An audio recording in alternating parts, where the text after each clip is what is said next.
জলবায়ু সংরক্ষণ করি, নির্মল পরিবেশ নিশ্চিত করি, এই প্রতিবাদে শরীয়তপুর সার্কিট হাউস থেকে পাকার মাথা পর্যন্ত খাল পরিষ্কার কর্মসূচির উদ্বোধন করা হয়েছে। ব্র্যাক ও শরীয়তপুর পৌরসভা এই কর্মসূচির আয়োজন করে। আজ সকালে এর উদ্বোধন করেন জেলা প্রশাসক তাহসিনা বেগম। তিনি জানান, একাধারে ৮ দিন পর্যন্ত এই কর্মসূচির মাধ্যমে পৌরসভার বিভিন্ন খাল পরিষ্কার করা হবে।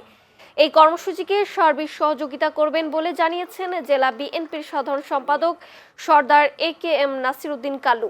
এ সময় উপস্থিত ছিলেন শরীয়তপুর পৌর প্রশাসক মোহাম্মদ ওহিদ হোসেন, ব্র্যাক প্রতিনিধি হিমাংশু মোহন মণ্ডল সহ অনেকে। কর্মসূচিতে বাংলাদেশ রোভার স্কাউটের সদস্যরাও স্বেচ্ছাশ্রমে অংশগ্রহণ করেন।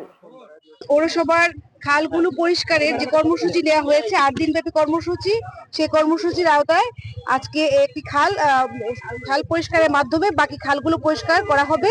আমরা 8 দিন ব্যাপী এই কর্মসূচিটা চলবে।